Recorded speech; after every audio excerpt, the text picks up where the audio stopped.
พี่น้องเกิดโศกนาฏกรรมครั้งยิ่งใหญ่อีกแล้วรถไฟความเร็วสูงจากกรุงเทพมหานครจุดหมายปลายทางอยู่อุบลราชธานีแต่ไปบ่ฮอดอุบลราชธานีพี่น้องเอ๋ยเกิดอุบัติเหตุขึ้นกลางทางระหว่างทางมันก็มีการช่างทางรถไฟทางอะไรทำไมของข้าเจ้านั่นล่ะพี่น้องเอ๋ยเคนที่มันอยู่เทิง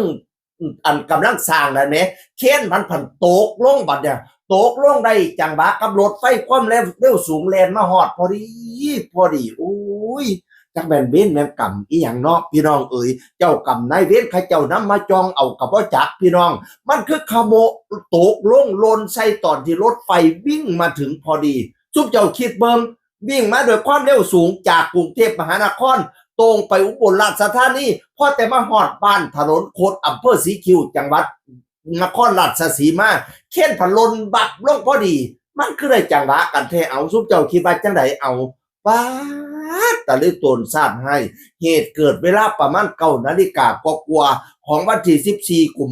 ภาพันธ์พี่น้องเอ๋ยอุ้ยคนไปช่วยเหลือมากไม่อุ่นหนาฟ้าข้างมูลนิธิต่างๆก็ว่าเป็นเบิร์ดโคราชลังแต่โคบไปเบิร์ดพี่น้องเอ๋ยแต่บางจังหวะมันก็เข้าไปช่วยยากเนื่องจากว่าเคนที่มันหล่นลงมาน่ะมันยังหล่นลงมาไม่หมดนะมันยังหิ้วออนต้อนอยู่ข้างบนน่ะคนช่วยอยู่ข้างล่างก็เสี่ยงบัดนี้เนี่ยแล้วบางจุดรถไฟมันก็แข็งคนติดอยู่ในรถไฟมันจิตงางจิตตัดจิอะไรทำให้กะลำบากเพราะมันเป็นรถไฟที่มีความแข็งแกร่งแต่ไฟก็ไหม้พร้อมพี่น้องพอแต่เคนมันตกลงปั๊บมันจะถูกตู้ที่2กับตู้ที่3รถไฟคันนี้จะมี3ตู้หนึ่งบ่เป็นอย่างว่าสั่นเขาจะว่าแต่อาจสิพลิกคว่ำอะไรทำไมอยู่รอกสิบาดเจ็บอยู่นั่นล่ะแต่ที่หลักๆคือตู้2กับตู้3ตู้2นี่สนิทว่าขาดเครื่องเลยอู้ยเคนนั้นตกมาจากสูงแล้วมันก็หนักเนาะขาดเครื่องคอรอเลยตู้2นั่นแล้วก็ควันขโมงสงเสียงไฟไหม้หมดพี่น้องตอนเกิดเหตุเขาเจ้าบอกว่าผู้บางคนก็สามารถวิ่งออกมาได้แต่บางคนก็ห้องขอความช่วยเหลือพี่น้องเอ๋ยออกมาบ่ได้ก็หลายเนื่องจากว่าไฟไหม้เนาะเข้าไปช่วยเหลือก็ลำบากเขาเจ้าเข้าไปเบิ่งแล้วอุ้ยไฟไหม้บอกว่าซั่นเสียหายเบิดจังซุมเจ้าคิดเบิ่งคนทางในออกมาบ่ได้สิทรมานขนาดใดอุ้ยมาตะลิตนซาดแต่อีพ่ออีแม่ข่อยเอ่ยเขาเจ้ากันตั้งศูนย์อำนวยการในการช่วยเหลือมูลนิธิก็มาหล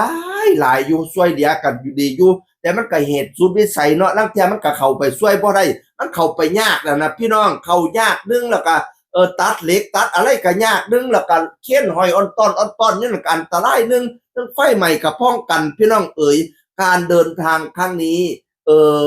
รัฐมนตรีว่าการกระทรวงคมนาคมสั่งตรวจสอบแล้วบัดนี้เนี่ยตรวจสอบแล้วเขาจะว่าเบื้องต้นนะมีผู้โดยสารและพนักงานรวมทั้งสิ้น195 คนพะนะว่า195 คนเสียชีวิตอยู่ในตู้2และตู้3เป็นส่วนใหญ่พี่น้องเอ๋ยแล้วบัดนี้เขาเจ้าก็สรุปยอดเป็นระยะเนาะ11 โมงว่าตุยเท่านั้นว่าเจ็บเท่านี้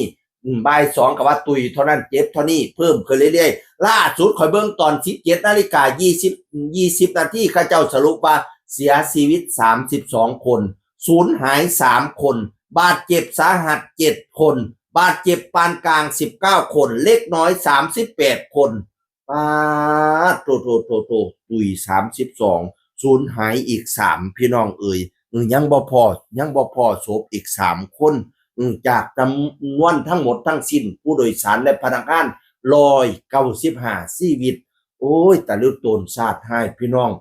คอยละสงสัยมันคือขโมกันดีแท้สันนิเนี่ยรถไฟแล่นมาด้วยความเร็วนั่นน่ะเข็นมันคือตกลงมาขโมตอนรถไฟไปฮอดพอดีแท้สมเจ้าว่ามันเกิดจากอีหยังเอามันก็ต้องมีเจ้ากรรมนายเวรไปจองเอาละเนาะสมเจ้าว่าบ่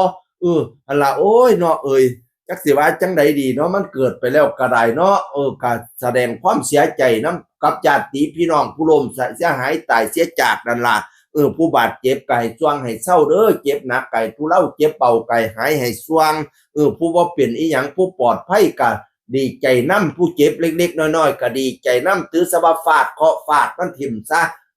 เหตุการณ์สิเป็นจังใดมื้ออื่นเฮามาติดตามตอนต่อไปตอนนี้ตุย32 คนพี่น้องเอ่ยสูญหายอีก3 คนบาดเจ็บอีกพอสมควรเสียงหรือคนเก่าเว้าสู่ฟังสวัสดีครับ